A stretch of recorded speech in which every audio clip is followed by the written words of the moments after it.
On this episode of Travelogue, join us on a road trip to southern Yunnan's Honghe Prefecture and wake up to the sweet smell of grapes in a stunning vineyard.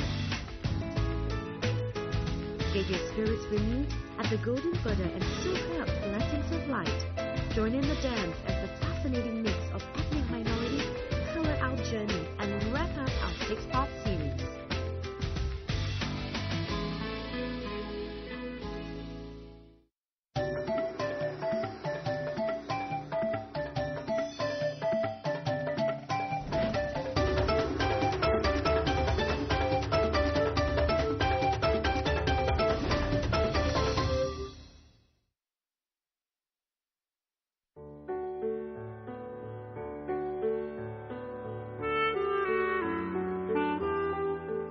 On this road trip to southern Yunnan, we have driven almost around the entire Honghe Prefecture. Last episode, we ventured from Hekou, the border town to Vietnam, then towards Gejiu, Mengzi, and Kaiyuan, before finally reaching Mile deep in the night. Good morning. We arrived real late last night here in Mile, and we were all feeling blurry eyes. We checked in straight away and got some rest.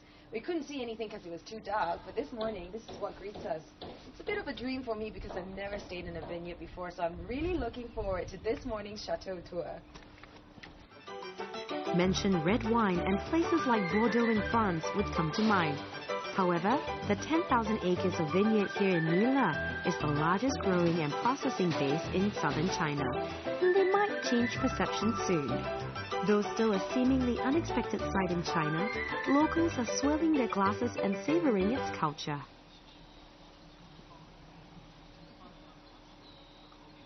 Mile is blessed with a pleasant spring-like climate that naturally supports grape cultivation. It's the perfect environment for a red wine drinking culture to thrive in its landscape.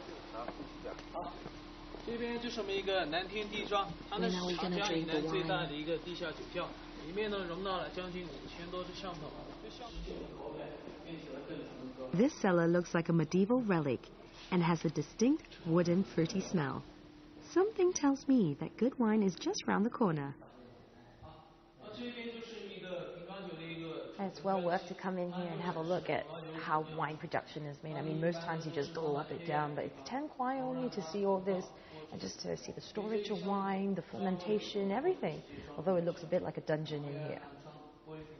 China is a newcomer to the wine world, and adding a newer spice is one way to stay ahead in the domestic market. Oh, this is the French one. It's quite bitter than those ones. I believe ladies would love this version. This white wine is really good. They teach the local people to produce and make the wine. When the missionary comes here, they teach you like Bibles, also teaching how to make the Bible of making wine. Yeah, together. Right, yeah. all at the same time. Like I said before, like we use it not Cabernet Sauvignon, Blanc, this kind of ending foreign wines. We use our native wine. And your native own grapes that produce that specific taste. Because at the end of the day, it's not really about manufacturing another type of Cabernet.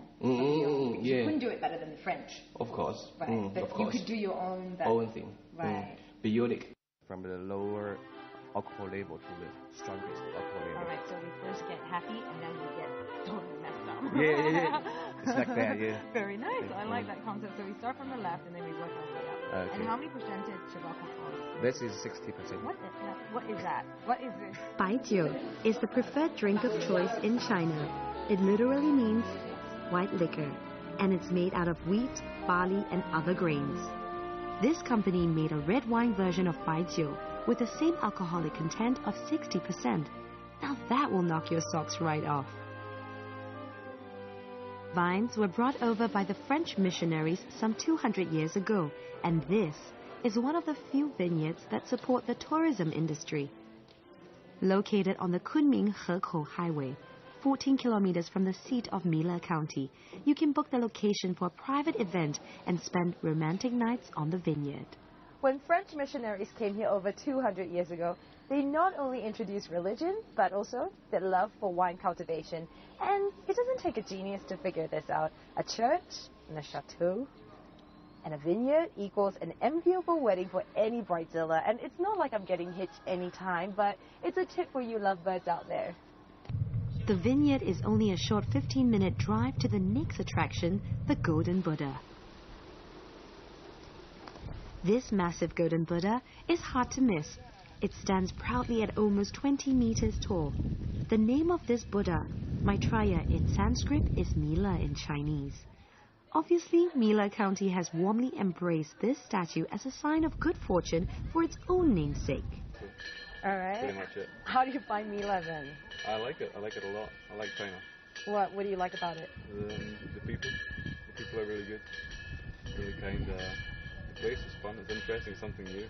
So are you guys like on a day trip or are you leaving Mila? I met these English teachers who have been living here in Mila. To get a glimpse of the Golden Buddha takes 1,999 steps, and that's quite an effort. We're only halfway there. Just really, it makes you feel like you're just taking the time capsule back in. Like, it's quite, yeah, so you get to see like quite interesting diversity.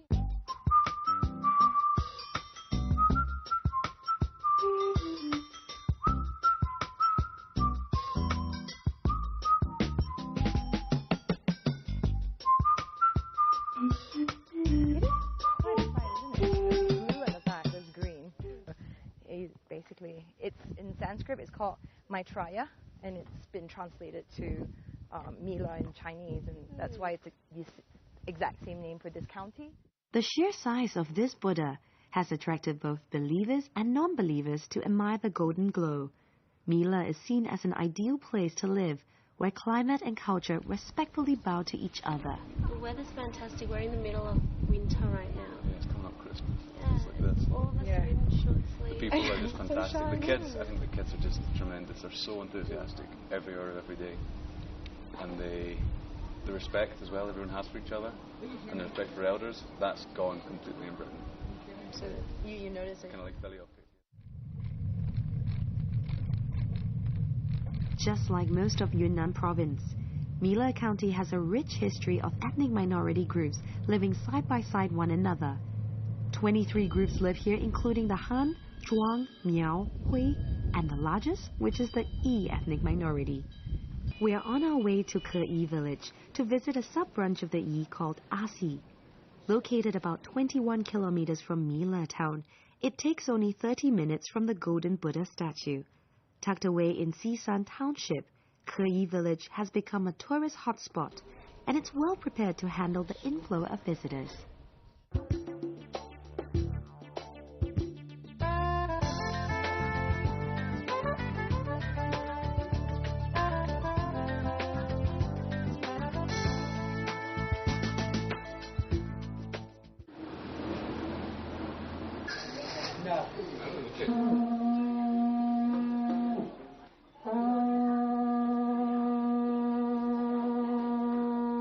Here in Keyi village, a welcoming ceremony is just getting started, topped off with a high-pitched shrilling, which is part melodious, part hypnotic, unlike anything I've ever heard.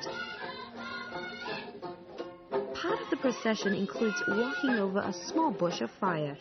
Locals believe that any evil will be smoked out.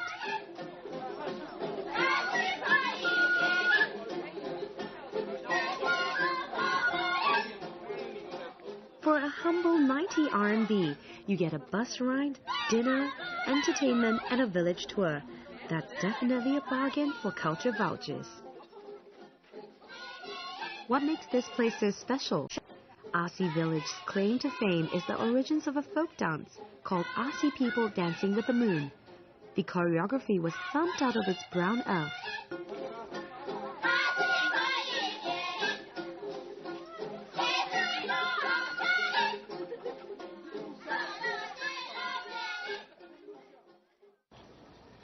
There are more than 200 households in Keyi village, and you can catch a slice of their lives here. Often, they'll just be in their everyday clothes, as the ethnic outfits only come out for special occasions, ceremonies, or dance performances. That will certainly be one of the main highlights for this evening, and I'm looking forward to see their colorful ethnic costumes.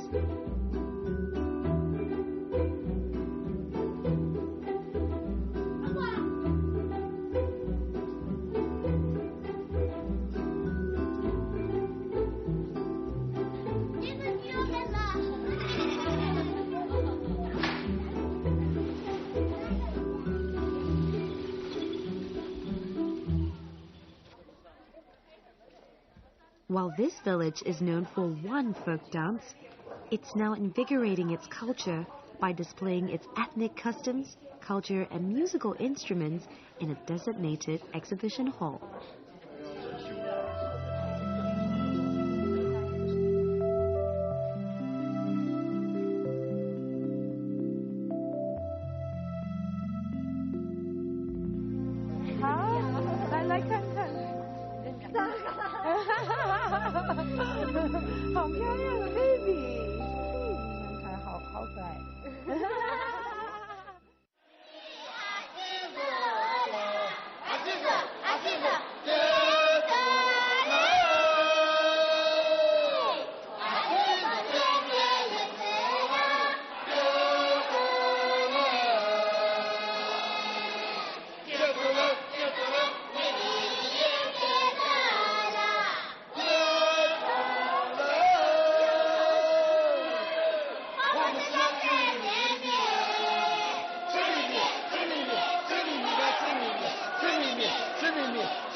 I've said it and I'll say it again.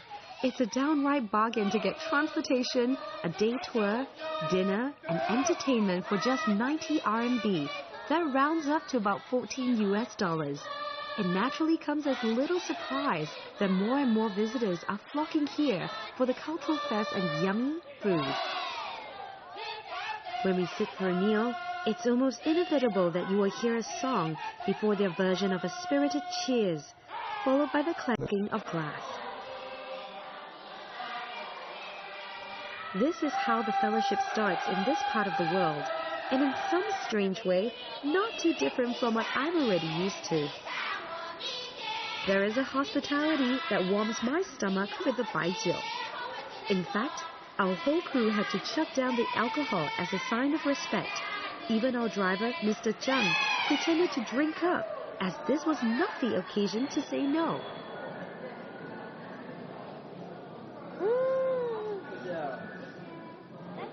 Oh, that's hot, that's hot. You know what? It's like the ethnic minority Philharmonic Orchestra. They belt it out at the top of their lungs and they're like, drink it up. And that's the hospitality they have here. You know, coming here this afternoon was great because you get to see the villages live, what it's like, you know, and really have a sneak peek in the most natural form. And then at night you get to just eat and feast and feel the celebration spirit. I think it's a really good deal. It's the best of both worlds.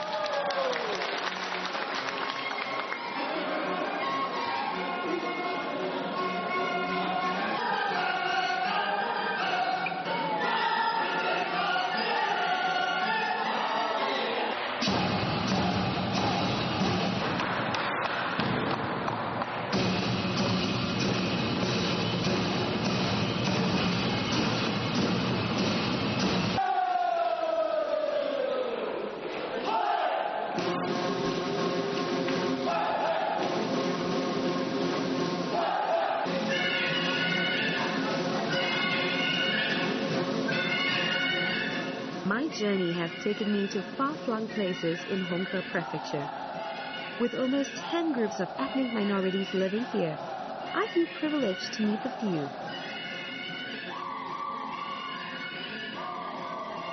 From the Flower Waste branch of the Yi ethnic minority in Shiping to the Yiche branch of the Hani ethnic minorities, these mountain people have opened their homes and hearts to us.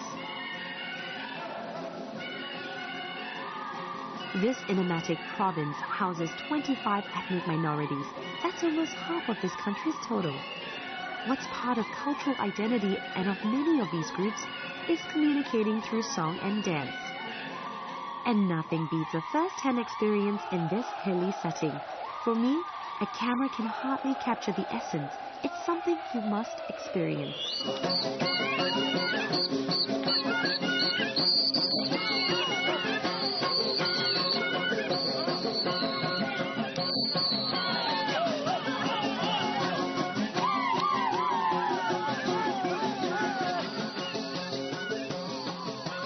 Peyu has lighted my heart as strangers have now become friends, with a little help from Baijiu, of course.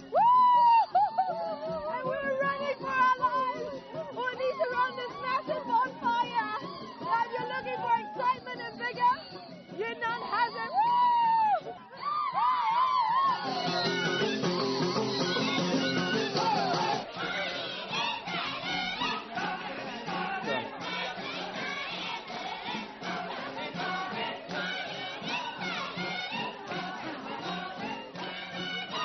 The night ended on a climax and we were feeling totally elated.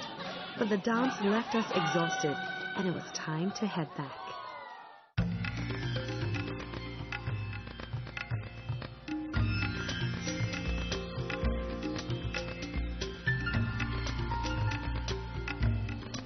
Mila has scored massive points for me and fulfilled a lot of my traveling needs.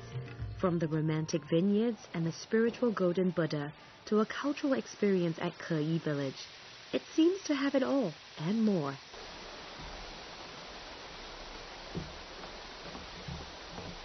Tucked in Kunming's backyard, location-wise, it's easily reached by a highway. The all-year-round spring-like climate is also another big draw for visitors. Mila is blessed with abundant geothermal resources, and that means dipping into the hot springs is a top activity here.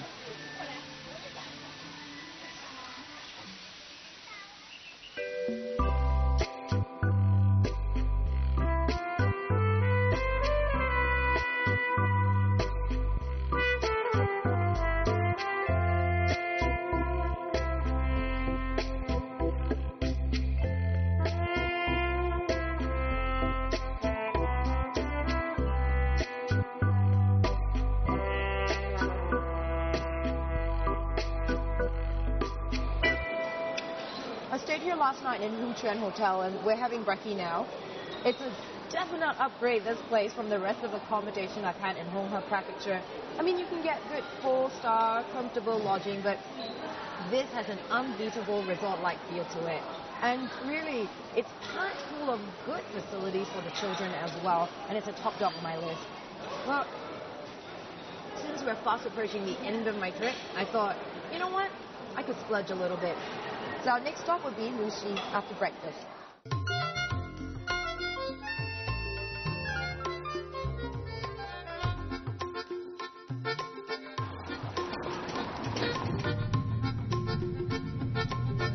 Our last destination in the northernmost tip of Honghe Prefecture is Luxi County. Honghe is known throughout China for its tobacco and tin production, and not to mention the scenic rice paddy fields of the Hani ethnic minority. So it's a rare treat to see something different tucked in Luxi County. Just 1 hour's drive from Mila, the star attraction of the day is Ali Gudong, tucked 5 kilometers west of Luxi County.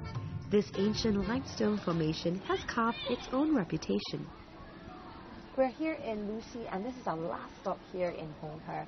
Now, Luxi is only 38 kilometers north of Mila, and it's quite easy to get here. Now, I'm sitting outside the park, just outside Alu Gudong, and it's so chilled out here, I thought I'll just soak up some sun. Alu Gudong is kind of like Swallow's Cave in Jianshui, so I want to see what the difference is, because I'm sure there are some things that, well, might just pack a surprise in there.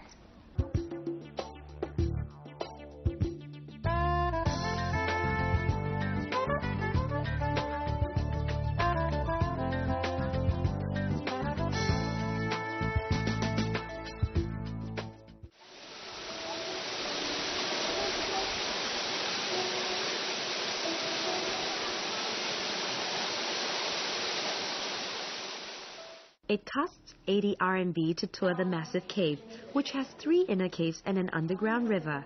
And the bonus? It's only 80 kilometers away from the legendary stone forest, known throughout Yunnan for its hauntingly beautiful karst formation.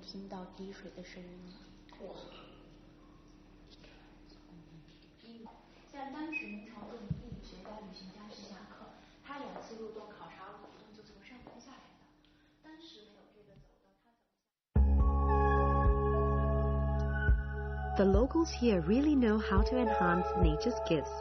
They use motion sensors, colored lights to create an atmosphere of mystery, while the river brings you to hidden nooks and crannies.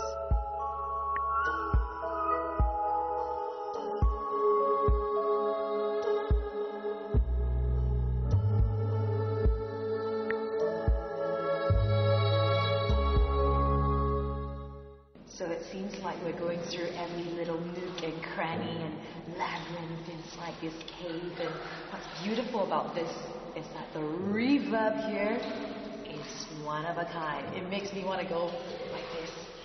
The caves are alive with the sound of music. If you thought bathroom acoustics were brilliant, this is unbeatable. And I had to let go of my inhibitions and embrace my inner diva. I'm begging you for mercy. Don't you release me. Sing it, Peter. Hey, Jude, don't make it bad. Take a sad song and make it better. Remember. After that spirited KTV session, we jumped off the boat and got onto a cable car. The tour seemed to be packed full of different transportation modes, but for good reason. Alu Gudong, or Alu Cave, has interesting spots dotted throughout the 3 caves, and it's well worth the 80 RMB. Ordinarily, you might just walk by a formation like this, but check this out.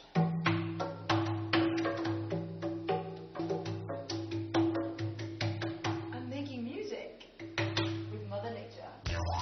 Before you leave this cave, try and spot the creation of live formation on the wall that my fellow Singaporean discovered. Can you see it?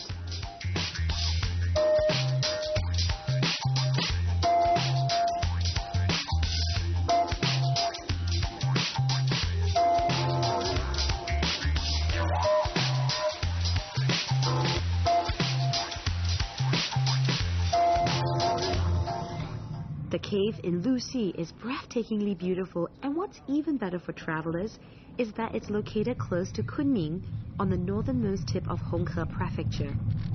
We wanted to hit the road before dark, but couldn't leave without first visiting Chengzi Village. Locals claim that from afar, Chengzi Village looks like the famed Potala Palace in Lhasa, in the Tibet Autonomous Region in China.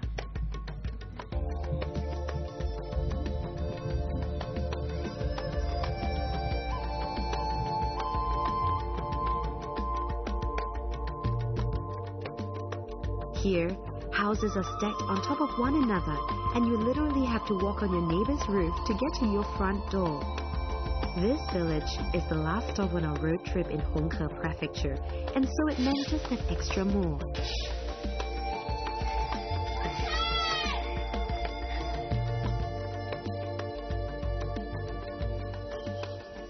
Located just 25 kilometers from Lucy town, here, simple villages weave into a stunning landscape. At the highest point of this village are 17 houses stacked on top of each other. The quaint lifestyle here reminds me of the flower-waste branch of the Yi ethnic minority in Shiping. This village here has a century-old history and till this day keeps its door wide open and free to visitors.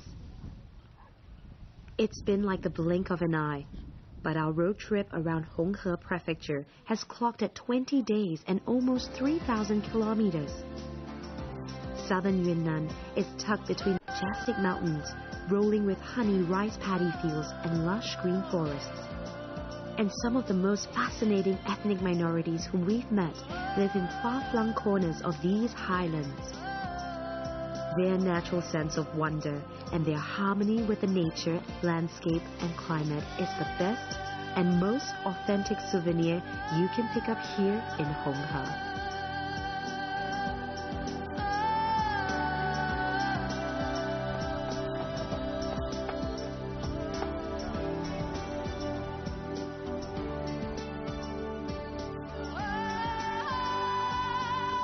This is my last stop here in Honghe. And I find it so hard to leave this. For the city, I'm going back to where there's smog, pollution, chaos, people, madness. Now, Honghe might not be the first place that comes to mind when someone says, let's take a vacation here in Yunnan province. That's because tourism is still in its infancy stage and you can't find a lot of English information. But it's because of this very fact that a large part of Honghe is left untouched, it's unspoiled, and it's beautiful. Now the secret is out, so get here as soon as you can. My name is Greta Georges, and this has been Travelogue.